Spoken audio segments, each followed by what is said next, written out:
Hai semua, apa kabar? Semoga selalu sehat dan bahagia ya. Saya Mel, hari ini saya akan membahas kasus dari Ohio. Musim dingin di Ohio juga disertai hujan salju dan cuaca dingin. Pada tanggal 28 Januari 2018, sebuah mobil diparkir di luar kompleks apartemen. Seorang gadis muda berambut pirang keluar dari mobil dan berjalan cepat menuju rumah. Dia kembali dari kerja. Di tangannya ada sekantong makanan dari restoran fast food favorit dan kunci ke apartemennya. Ketika dia mendekati pintu, dia terkejut menemukan bahwa kuncinya tidak masuk ke lubang kunci. Gadis itu memutuskan memeriksa setiap kunci pada cincin logamnya, tapi tidak ada satupun yang cocok. Tiba-tiba gadis itu ingat dia sudah memberikan kuncinya pada saudara laki-lakinya, dan dia membuka tasnya untuk mencari kunci cadangan. Ketika kunci ditemukan dan kunci pintu itu terbuka, dan sebuah suara asing memanggil namanya, dan gadis itu berbalik. Sesosok laki-laki bertubuh besar meraihnya dan membawanya ke apartemen dengan sikap acuh tak acuh dan tegas. Pintu dibanting dan tertutup. Pada tanggal 29 Januari tahun 2018, staf rumah duka So Davis khawatir dengan tidak adanya asisten favorit semua orang, Rachel, di tempat kerja. Rachel tidak menjawab telepon yang membuat mereka curiga karena gadis itu sangat bertanggung jawab dan menganggap serius pekerjaannya. Kepala kantor bertanya seorang kolega yang terlibat dalam pengiriman untuk datang ke apartemen Rachel untuk memeriksanya. Laki-laki itu pergi ke apartemen Rachel, tapi tidak ada yang menjawab ketukan dan panggilannya. Dia menghubungi manajer apartemen kompleks, tapi tidak berhasil karena dia hanya mungkin masuk ke apartemen itu dengan izin penyewa. Kolega itu memanggil polisi ke tempat gadis yang hilang itu. Ketika polisi masuk ke dalam apartemen, mereka tidak bisa menemukan apapun yang menakutkan. Apartemen itu terlihat benar-benar normal, kecuali sisa makanan di atas meja. Rachel yang menyukai kerapihan tidak bisa meninggalkan makanan tanpa menyimpannya di kulkas. Hal ini menarik perhatian rekan kerjanya. Laki-laki itu bersikeras untuk memeriksa seluruh apartemen lebih menyeluruh di hadapan petugas polisi. Selama pemeriksaan kamar tidur, dia mencoba mencari di lemari. Tetapi ketika rekan kerjanya itu membuka pintu lemari, dia pikir ada sesuatu yang salah. Dengan usaha, dia membuka pintu lemari dan berteriak. Tersembunyi di dalam adalah tubuh Rachel yang berlumuran cairan merah miliknya. Petugas Frank Scanning menelpon forensik dan area kompleks apartemen itu ditutup. Di apartemen pribadinya, tubuh Rachel Anderson terikat ditemukan di lemari kamar tidurnya. Rachel dalam keadaan polos dari pinggang ke bawah, sebagian tertutup selimut. Kepalanya dibungkus ke meja dan pakaian hitam diikat di lehernya dengan sebagian kain dimasukkan ke dalam mulutnya. Korbannya adalah seorang wanita muda berusia 24 tahun, Rachel Anderson. Rachel Nicolette Anderson lahir pada tanggal 28 Januari 1994. Dari pasangan William Bill Anderson dan Patricia Trish Anderson di Warren, Ohio. Rachel punya adik laki-laki John yang merupakan favorit keluarga. Rachel adalah lulusan tahun 2012 dari SMA Harding High School, di mana Rachel merupakan bagian dari masyarakat kehormatan nasional. Dia bermain sepak bola dan voli. Rachel memilih profesi yang benar-benar berbeda sejak kecil. Rachel bermimpi menjadi direktur pemakaman. Gadis itu belajar di Youngstown State University, di mana Rachel mengkhususkan diri dalam studi tentang mayat, di mana Rachel masuk ke dalam siswa terbaik dan menerima beasiswa. Kemudian, Rachel kuliah di Cincinnati College of Mortuary Science, di mana Rachel lulus tahun 2016 dengan gelar Bachelor of Science di bidang ilmu kamar mayat atau Mortuary Science. Setelah menjadi anggota Asosiasi Direktur Pemakaman Ohio, Rachel pindah ke Columbus, di mana dia memulai magang di rumah pemakaman So Davis. Rachel berdedikasi dalam pekerjaannya dan merasa itu adalah tugasnya untuk mendukung dan membantu keluarga kerabat almarhum. Masa magang Rachel akan berakhir, dan Rachel bermimpi untuk menjadi pegawai penuh biro itu. Tetapi mimpi masa depannya berakhir dan diam-diam dibawa pergi dengan cara yang brutal. Jenazah Rachel dibawa ke kamar mayat dan penyelidik mewawancarai saksi pertama. Otopsi pertama yang dilakukan pada jasad Rachel mengungkapkan misteri manipulasi mengerikan yang Rachel alami malam itu.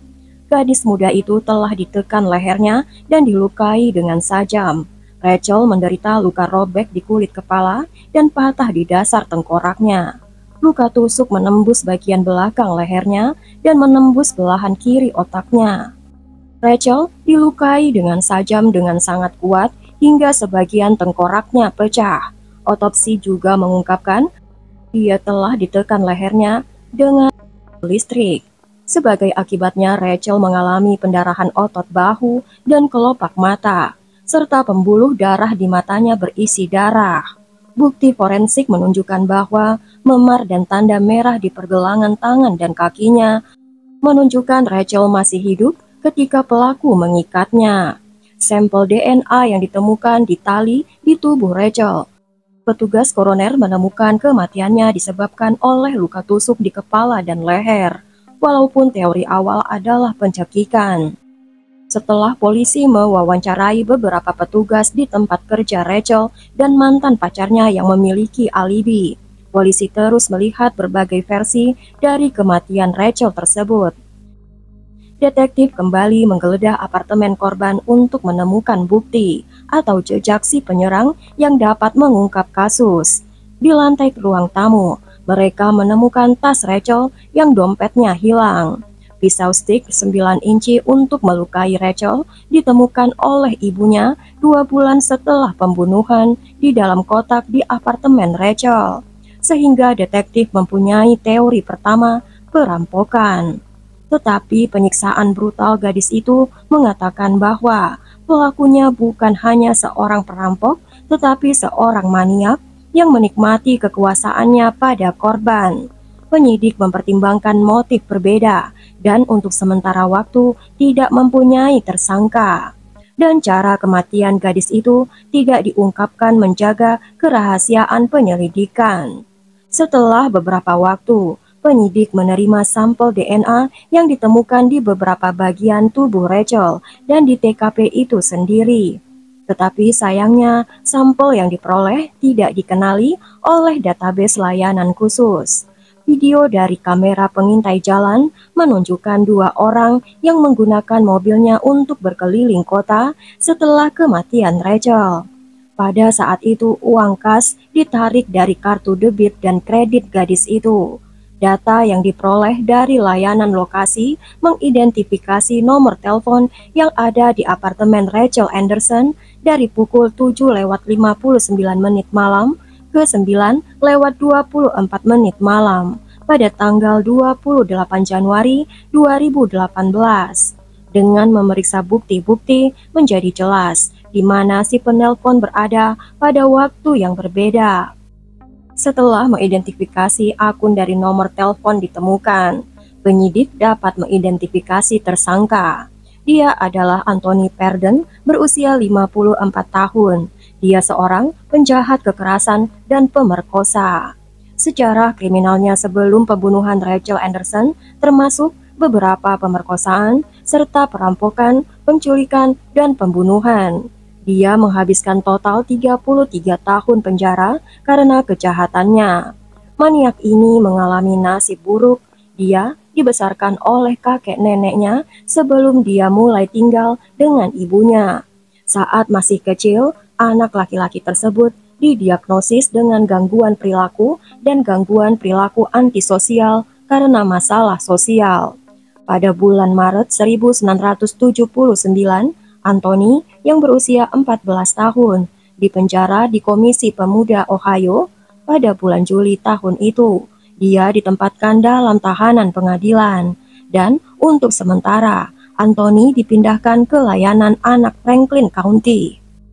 Pada akhir bulan Desember 1979, dia kembali dinyatakan bersalah karena membuat ancaman dan ditransfer ke Komisi Pemuda Ohio dan ditempatkan di panti asuhan.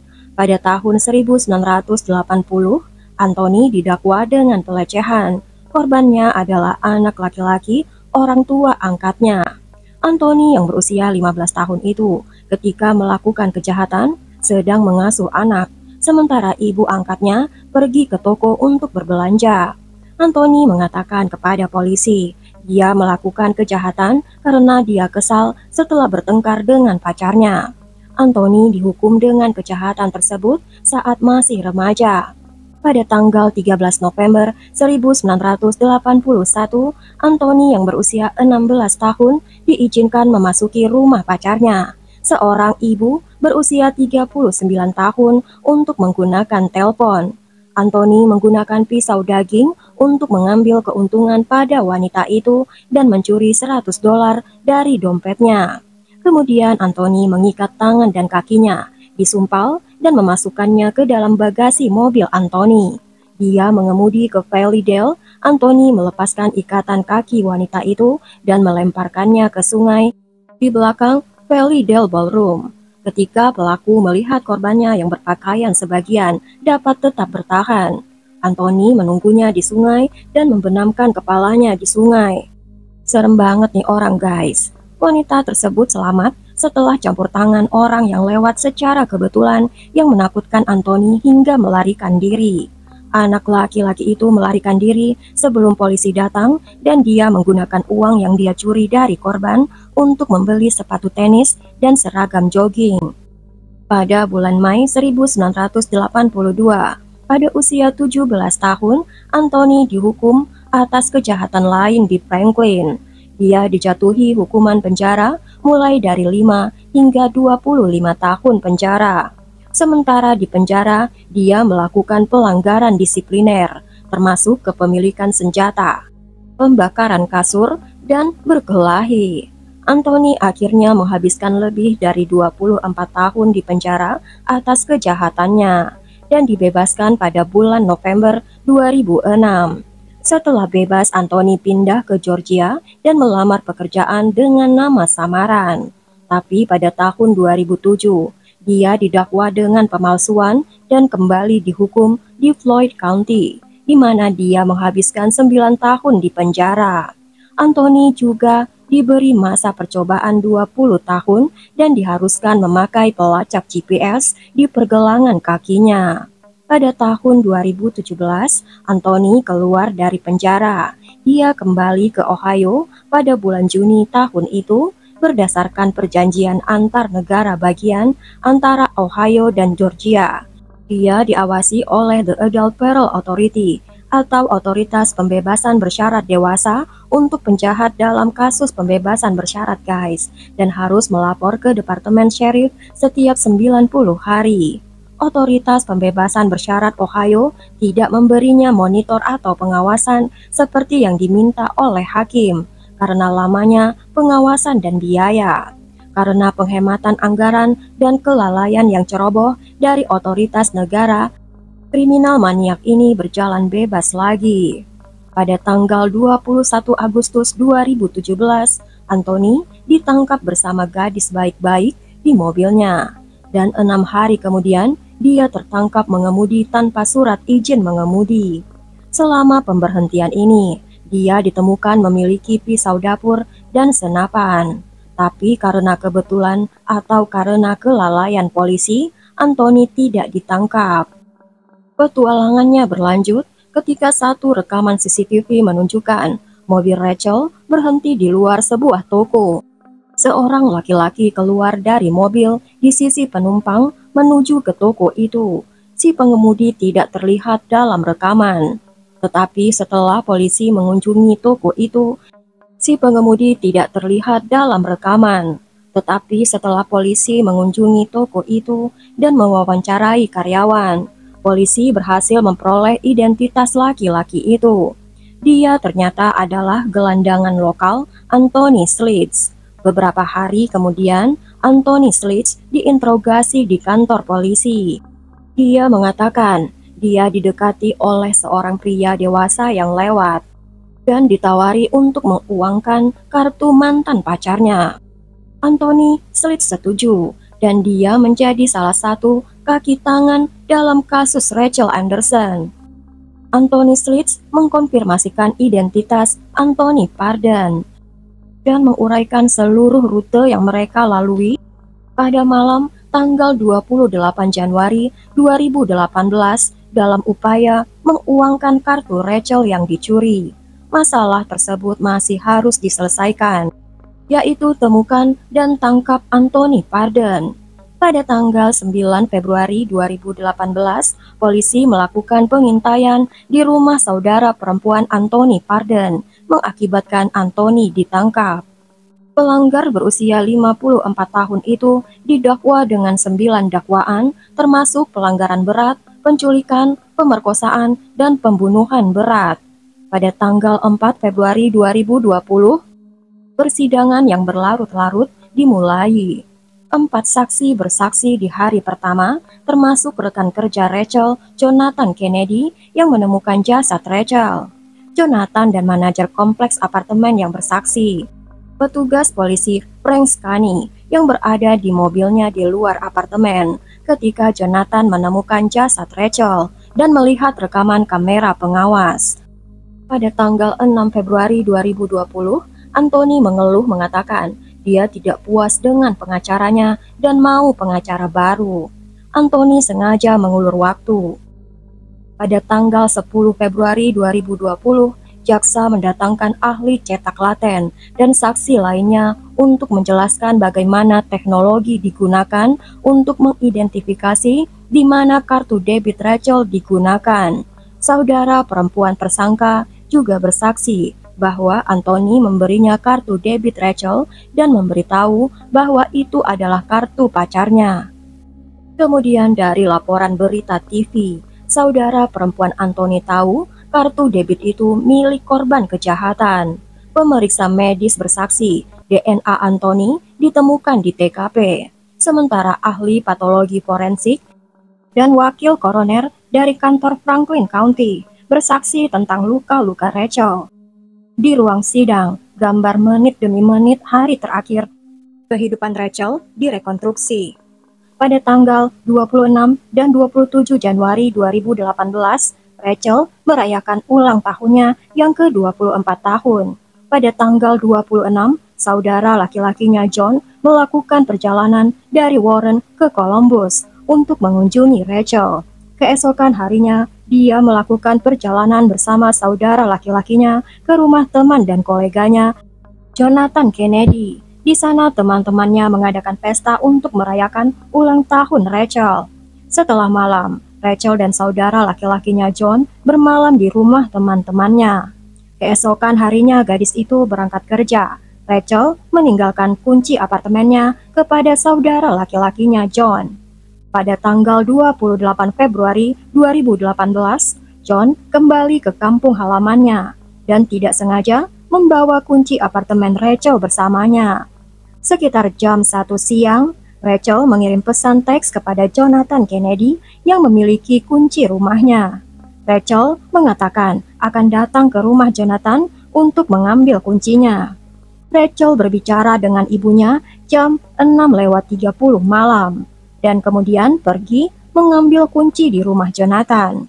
Karena pintu apartemennya hanya bisa dikunci dari luar dengan kunci, Rachel harus membiarkan pintu rumahnya tidak terkunci. Rachel berhenti di restoran favoritnya untuk makan malam, dan dia berhenti di depan rumahnya jam 7:30 malam. Rachel kemudian meninggalkan apartemennya. Anthony Pardon menunggu Rachel di luar apartemen.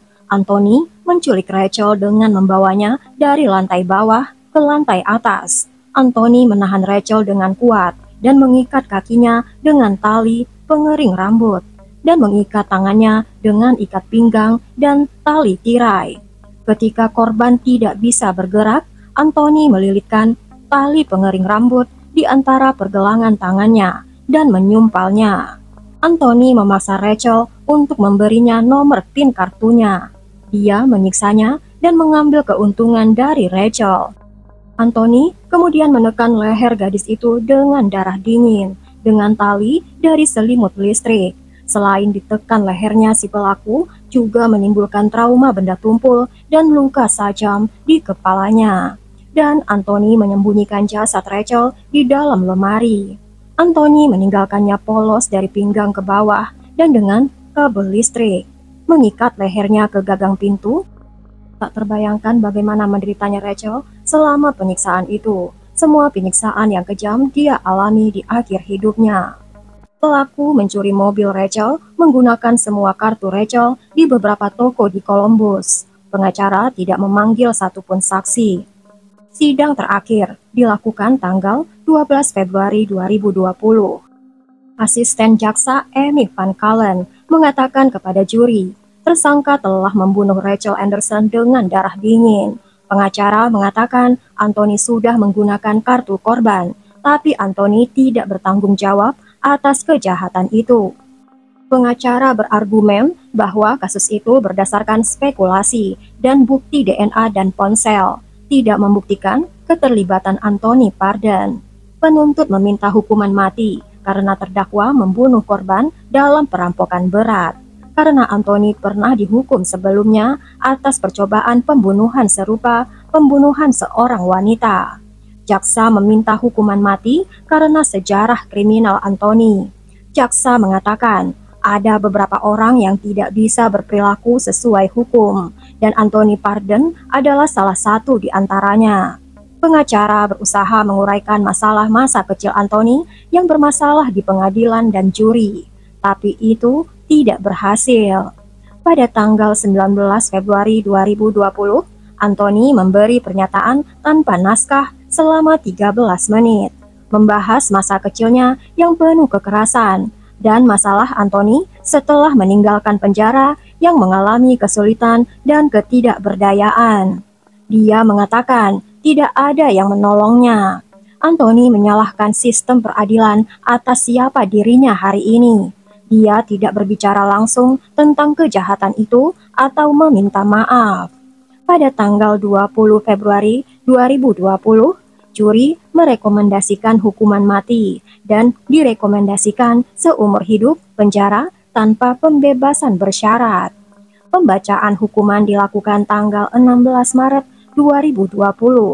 Hakim menjatuhkan hukuman seumur hidup tanpa pembebasan bersyarat atas pembunuhan yang diperburuk, dan hukuman lain hukuman seumur hidup tanpa pembebasan bersyarat atas kekerasan.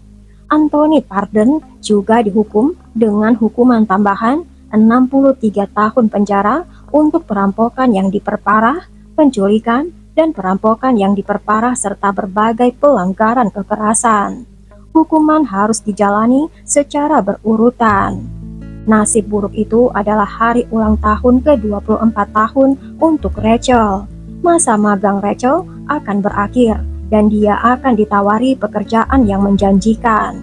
Rachel dimakamkan di Pineview Memorial Park, di mana gadis yang baru 24 tahun itu beristirahat dengan tenang. Sampai di sini dulu guys ceritanya. Ambil hikmah dan pelajaran dari setiap kasus. Dan selalu waspada dimanapun dan kapanpun juga, karena orang jahat akan selalu mengambil kesempatan dari kelengahan kita. Bila suka ceritanya, berikan subscribe. Dan terima kasih banyak untuk subscribe-nya ya.